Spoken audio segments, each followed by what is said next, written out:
Hello everyone, आप सभी का स्वागत है हमारे इस प्लेटफॉर्म पर। और हम लेकर आए हैं आज आपके लिए कुछ महत्वपूर्ण बातें करेंगे तो दोस्तों।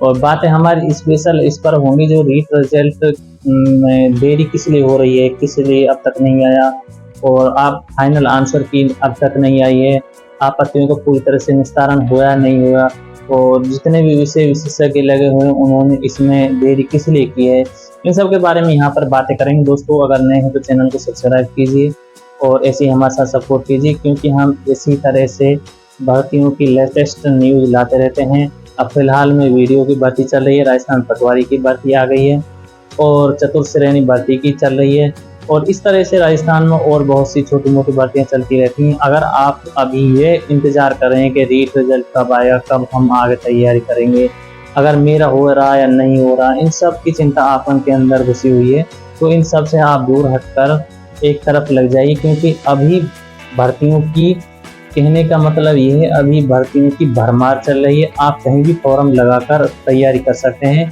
रिजल्ट अपने टाइम पर आता रहेगा और भर्ती अपने टाइम पर पूरी होती रहेगी।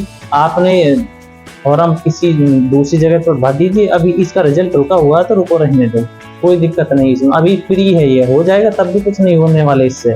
इससे होने वाला ये है कि अभी और भर्ती चले उन पर जाकर तैयारी कीजिए।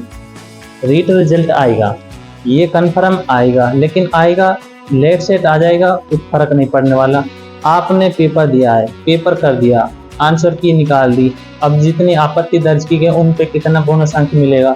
किसी का 1 या 2 नंबर रह रहे हैं उनमें, अब उसको ये डाउट है कि मेरे 1 या 2 नंबर बढ़ जाएंगे, हम उसमें पास हो जाएंगे, वो भी सब होते रहेगा। ये सब प्रोसेस बोर्ड के साथ में चल रहा है। आपको सिर्फ क्या करना है, आपने फॉर्म भर रखा है या रीट, अगर आपका हो रहा है रीट की तैयारी करो, ये नहीं कि आप रीट की तैयारी मत करो, रीट की तैयारी करो। अगर आपका प्री पास है, रीट की तैयारी करो। और रीट की तैयारी नहीं करे तो आपको लगता है कि रीट अभी लंबा है, तो आपका जो सिलेबस है और भर्तियों से जुड़ा हुआ है, तो उसमें और भर्तियों फॉर्म भरकर उसमें भी तैयारी करो, कि ये नहीं कि हमें रीट में लगना। ये कंफर्म भी नहीं हो सकता कि हम रीट में ले भी जाएंगे, नहीं ले पाएंगे। इन सब चीज़ों को देखकर आप और भी भर्ती चल रही हैं उनमें फॉर्म अप्लाई करिए और अपनी तैयारी करिए, क्योंकि जितनी राजस्थान जी के है वो उतनी ही कहाँ पर मिल जाएगी आपको, रीट मिल जाएगी। अब बात करते हैं हम हिंदी की। हिंदी सिलेबस है, जो यहाँ पर जो टॉपिक है वो वहाँ पर आपको मिल जाएंगे। 1 या 2 टॉपिक इधर उधर होते हैं, उन सब को आप देकर तब भी कर सकते हैं। इसके बाद बात करता हूँ मैं, मान ले किसी में इंग्लिश है तो इंग्लिश से भी वहाँ पर भी आएगी, रीट में भी यहाँ पर भी आएगी। तो ये सब सिलेबस राजस्थान का सेम सा ही, कोई भी भर्ती हो उसमें अप्लाई करिए, आराम से तैयारी करिए। ये मत सोचिए कि भाई हमें रीट में ही लगना है। रीट में लगने का मकसद ये रहेगा, अगर आपकी पात्रता पास हो रही है तो उसकी तैयारी करिए, लेकिन उससे रीट से पहले और भी बहुत सारी बातें हो रही है, तो आप उनमें भी अप्लाई करके तैयारी करिए उसकी। हो सकता है रीट में नहीं तो उसमें हो जाए। अब वीडियो वीडियो और पटवारी भर्ती चल रही है, जो इनकी सिस्टम क्या बताया है कि जुलाई में तो पेपर हुआ 12 जुलाई को, और 12 अक्टूबर को रिजल्ट भी पब्लिश हो रहा है। तो ये भर्ती उससे रीट से पहले ही हो रही है कंप्लीट, तो इन पर ज्यादा ध्यान देना चाहिए आपको, इन पर ज्यादा ध्यान देना चाहिए और इनकी तैयारी करो। इसकी तैयारी यहाँ पर करेंगे, ये प्रेशर आपका रहेगा तैयारी करने का, तो आप रीट तक तो ओसे ही तैयार हो जाएंगे, ओसे ही तैयार हो जाएंगे आप। यहाँ पर इनमें तैयार होकर जाएंगे तो वहां तक और तैयार हो जाएंगे। अभी 8-7 महीना है रीट करने का, जनवरी में रीट में होगी, और उससे पहले आपको और भर्तियों की तैयारी आराम से करनी है। तो मैं ये कहना चाहता हूँ, आप जब तक रीट का रिजल्ट आए तब तक आप टेंशन मत करो, किसी तरह की रिजल्ट अपने टाइम पर आता रहेगा। तो चलिए इसके बारे में हम बात करते हैं कुछ यहाँ पर। देखिए पहला पॉइंट हमारे यहाँ पर ये है, आपत्तियों का निस्तारण हुआ नहीं, क्योंकि आपत्तियों का निस्तारण हो जाए तो आपकी फाइनल आंसर की आ जाती, और हो भी गया होगा तो इसमें हमें अभी तक पूरी तरह से मालूम नहीं है, क्योंकि अभी बोर्ड ने ऐसा कोई सबूत डाला नहीं है कि भाई आपत्तियों को पूरी तरह से निस्तारण होगा, 1 या 2 दिन में आपकी फाइनल आंसर की डल जाएगी। ऐसा कुछ एडवर्टाइजमेंट अभी तक नहीं आया। इसके बाद बात करते हैं बोनस मार्क। देखो बोनस मार्क बहुत से ये कहते हो इतने मिलेंगे, इतने मिलेंगे, इतने मिलेंगे, ऐसा कुछ नहीं है। जब विषय विशेषज्ञों ने उनका फाइनल आंसर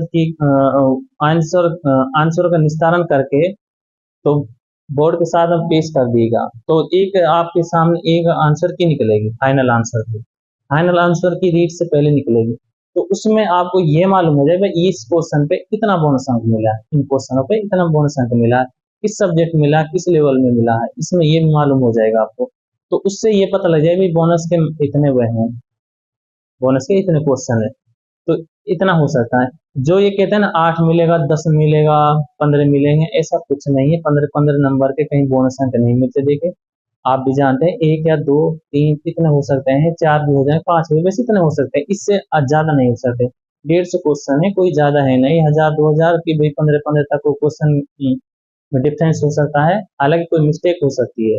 ऐसे ये नहीं कि उसमें इतने क्वेश्चन गलत हो जाएंगे, 1 या 2 3 इतने ही हो सकते हैं, 4 हो जाएंगे ज्यादा से ज्यादा, बस इतने ही बोनस अंक हो सकते हैं।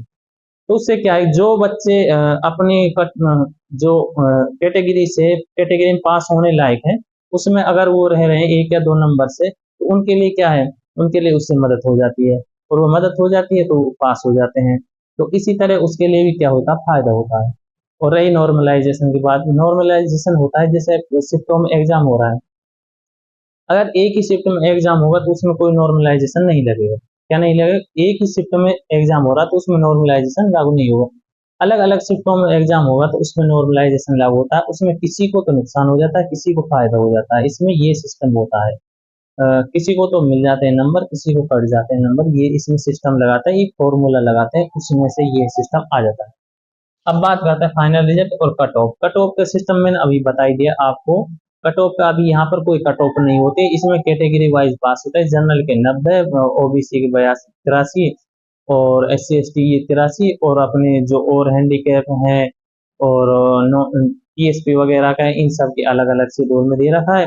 और तो इसी तरह से ये है, इसमें कट ऑफ कोई इसमें होती नहीं। कट ऑफ होती है, कोई भर्ती होती है तो उसमें जब जो सीट होती है तो सीटों पर कट ऑफ निकलती है, लेकिन यहाँ पर कोई कट ऑफ का कोई सिस्टम नहीं है। दोस्तों चलिए फिर मिलते हैं, ऐसे ही लेटेस्ट अपडेट के साथ में आपके सामने आएंगे। और आपसे ये कहना चाहते हैं, अगर आपने अभी तक किसी भी भर्ती के लिए अप्लाई किया है, नहीं किया है, तो जरूर कर दीजिए। और रीट रिजल्ट आता रहेगा, आराम से आएगा, अपने टाइम पर आ जाएगा। आप अपने टाइम को यूं ही खराब मत कीजिए, क्योंकि रिजल्ट जब आएगा, लेकिन आप अपनी तैयारी में अभी से लग जाइए। तो ऐसे ही और भी जॉब आपके सामने आती रहेगी। तो चलिए फिर मिलते हैं ऐसे ही कोई लेटेस्ट अपडेट लेकर आपके साथ।